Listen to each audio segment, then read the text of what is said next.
first became focused on energy issues in late 2001, just maybe a month or two after 9/11.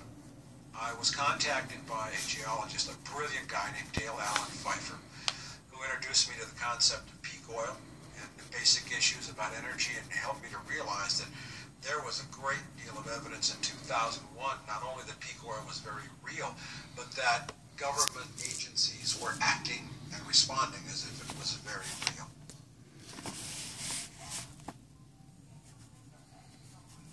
All plastic is oil. Most paints, all pesticides are made from oil. Everything from toothpaste to toothbrushes is made from oil. There are 7 gallons of oil in every tire. There is nothing anywhere in any combination that will replace the edifice built by fossil fuels. Nothing.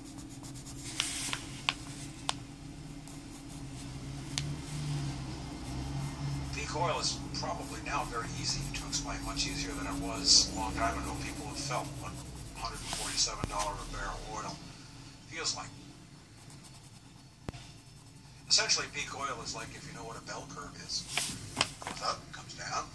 Peak oil is the point of oil production when you're at the top of the bell curve. And essentially, what that means is you've used up half of the resource. In the case of oil or any other substance like that, no matter how much money you throw at it, you're never going to be able to increase oil production above where it was at peak. As of 2008, the International Energy Agency has admitted that there is a global 9% decline rate in oil production. That's the equivalent of about 8 million barrels a day. There is no way, having plucked all the low-hanging fruit and found the big reservoirs, that we're going to be able to offset a 9% decline rate.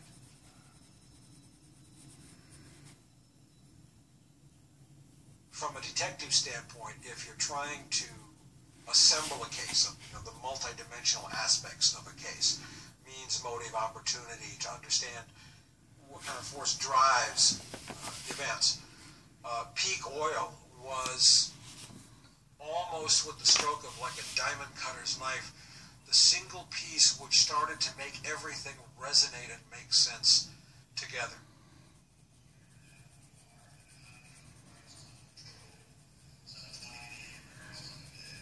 You will recall that when the Bush administration took office in January 2001, a National Energy Policy Development Group, the NEPDG, was formed and placed under the exclusive, private, absolute control of Vice President Dick Cheney.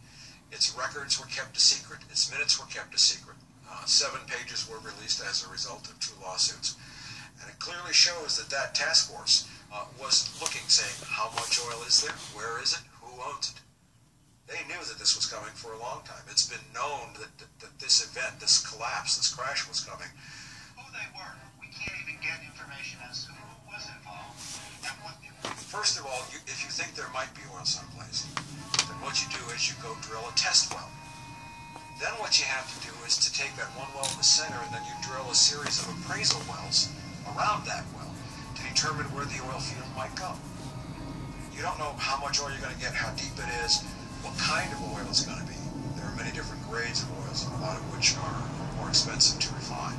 So all of that has to do with how long it takes to make something produce.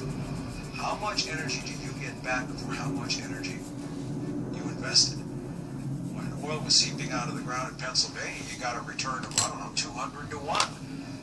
When you have to go offshore to deep water, drilling in 15,000 feet of water, and your first well costs $150 million to build, all that's energy that's being invested to get energy. And the moment you start burning more energy to get a barrel of oil out of the ground, then it's worth it. Forget about it. The world's been thoroughly explored over the last 120 years. There's no major oil finds left. As a matter of fact, no field the size of Ghawar, the largest field in Saudi Arabia, has ever been discovered since. Saudi Arabia has 25% of the known oil reserves on the planet. 25%. Why, if Saudi Arabia has all these untapped reserves onshore, are they moving heavily into offshore drilling? Now, if it's 5, 10, 50 times more expensive to drill offshore than on land, doesn't that tell you that Saudi Arabia knows they've got no more oil to find? It's axiomatic that if Saudi Arabia has passed its peak and is in decline, the whole planet is, just because of the size of the reserves that are there. Iraq is oil that's not only accessible, it's right close to the Persian Gulf, which means it's a short distance to ships. They can put the pipelines, they can get that into the global supply stream as everything else declines.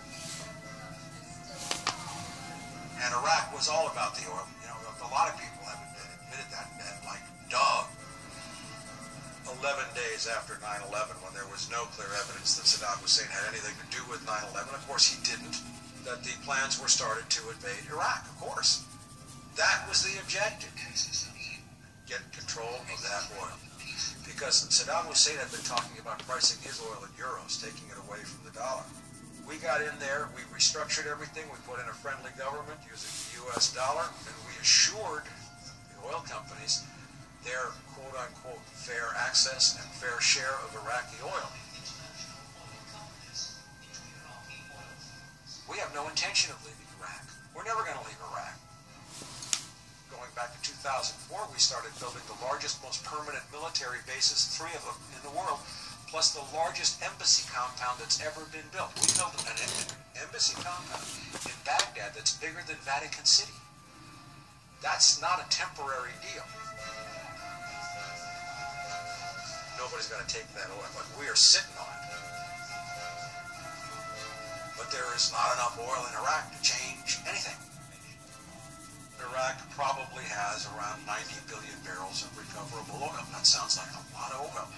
But when you consider that in 2008 the world was consuming 85 million barrels a day, that means 1 billion barrels of oil only lasts for about 11 and a half days. So that ain't that much oil.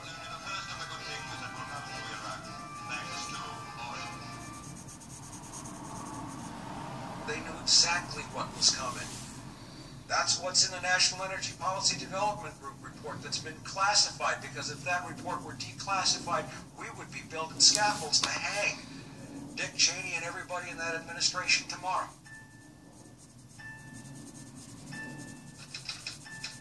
Let's assume, just for the sake of discussion, that there's 600 billion barrels in the Arctic.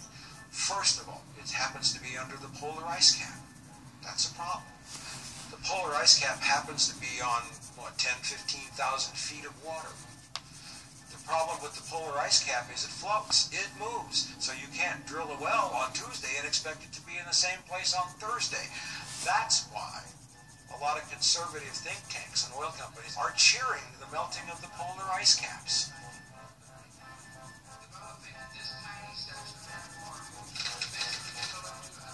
If there is oil in Hanwar, there's no more than about a 6-month supply for the entire United States. There are no pipelines across 1,000 miles of tundra that's melting due to global warming, which means you can't sink pipes to support a pipeline in tundra that's turned to mud. There's no tanker routes. The wells aren't drilled, and yet we are spending our future as if that oil is there. We got to drop all this lying right now. We don't need transparency about anything about how much oil is really left, because we don't know. Oil is a commodity. It's an asset. You make loans based upon what's in the ground. So you have all these accounting terms: possible reserves, proven reserves, ultimately recoverable reserves, verified reserves, estimated. But actual reserve estimates are state secrets. The Saudis don't dare announce that they've passed their peak of oil production. Why? They have a very restive population that have been sold an expectation of a rising standard of living. And the moment Saudi Arabia acknowledges its past peak, it may well have a revolution. Now, what happens if there's a revolution in Saudi Arabia with 25% of the world's known oil? Where's that oil going to get replaced from? It can't be. Very complex problem. It's a very complex situation.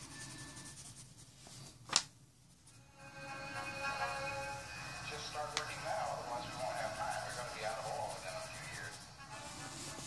Doing this sort of pulling archival footage for this film, I found at least 10 examples of people in the late 70s talking about this as the end of oil. So this is like the end of a way of life.